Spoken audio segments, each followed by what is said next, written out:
You want to know which shampoo brands are family owned and which ones make your hair fall out? I went to Target and I found the real hair care aisle and another one. We have time, we'll even do the little men's aisle here at the end. This game's simple. We're looking for any brand that's not owned by a mega corporation, or at least a brand that is not in a class action lawsuit for shampoo that makes your hair fall out. No joke. Starting off with Pantene. Who owns Pantene? Procter & Gamble. And if your top shareholders are a bunch of fund managers and banks, no one gives a shit about a hair product in your aisle. So Pantene looks like that.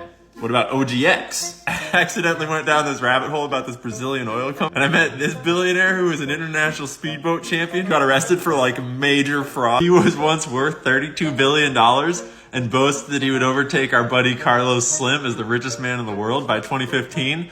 And then his wealth went from this peak of 32 billion to a negative net worth of over 100% losses. Top it all off, he got indicted for a $100 million money laundering scheme, paying off the governor of Rio de Janeiro $16 million. And he is now on a, 30-year sentence in prison. I was like, what is going on? But then I think I realized it was the wrong OGX, and we're talking about a different criminal OGX. That's right, you really can't make this shit up.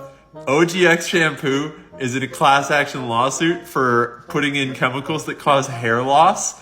And it's not just them. Oh, and by the way, OGX is owned by Johnson & Johnson. And we have seen this sheet several times before. So now that we're back on track, here's our aisle. Moving down, it's more of the same. Then we scooch on down and we find herbal essences, which is obviously not so herbal. So we'll just color their whole section in red. Ah, shit, well, we've done this before. We got Unilever. And if you don't know, now you know. And at the end of the aisle, we got Tresemme. Is that Franche? That must be good for your hair. Yeah, totally. Not to mention that if you were paying attention, you would have realized that Tresemme is also making your hair fall out. So that's aisle number 1. Welcome to Target. Okay, aisle number 2. We already did Suave. Unilever gave away their North American business to private equity. But fuck them, I'm feeling spicy this morning. We're giving them straight up red. Next we got Garnier Fructis, L'Oreal Group. Oh shit, L'Oreal's family owned, man.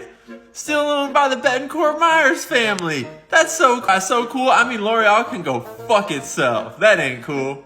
Fuck these billionaires. That's right, red.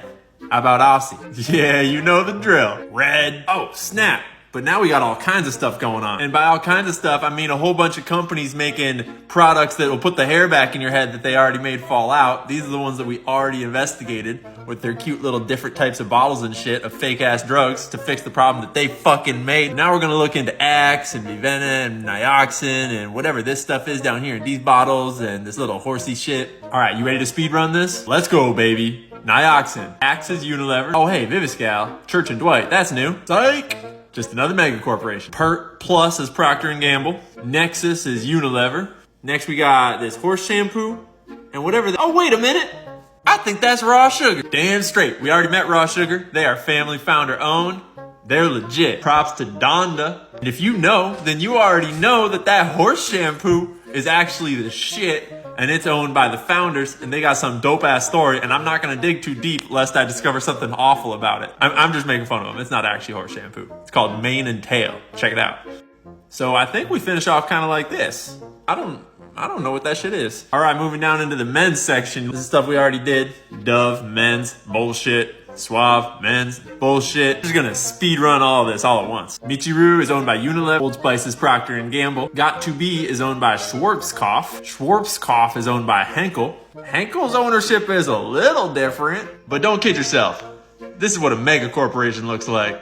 Hers is like actually Hims and Hers, you know, erectile dysfunction pills that some homie started in 2017. We're not gonna dig any deeper. We're just gonna let him have his party. So you can put erectile dysfunction stuff in your hair if you want. Sorry, I'm just playing, Andrew. I'm just playing. Nizoral is owned by Kramer Laboratory, and Kramer Laboratory is having an identity crisis. I'm getting 3 different answers from my Google search. Turns out it all leads up to Banks Group. That's not promising. And that leads up to some private equity owned by Bart Becht. $30 billion worth of private equity. When in doubt, just type in your trusty Google search. Product name, lawsuits. And you'll find out that some of Nizaral's products are breaking up your liver. They're clearly not too concerned with your health. And lastly, we got Head & Shoulders, which will forever remind me of that 90s movie about the aliens where they had to kill the aliens with the Head & Shoulders shampoo. Sorry, Gen Z, that was on VHS. So, end of the aisle looks like this. We got some raw sugar, we got some erectile dysfunction medication, and we got some private equity in orange. Holy damn. So, Target sucks. Don't go there. Oh yeah, did I forget to mention that Target's owned by some bullshit too? So next time you're out shopping, you just remember, it don't matter who you buy from. All that money goes to the same fund managers and the same private equity billionaire banker bitches. We didn't have time to get to this fancy shit today, but we'll get there. And if you're waiting for me to tell you that Native shampoo is good, I'm sorry. You shouldn't watch the next video. So that's the real shampoo aisle and a little side tangent about a Brazilian billionaire that likes to race jet skis and is now in prison. All this shit's depressing. I'm gonna go into the mountains for the weekend and run around. So I'll see you next week. Peace.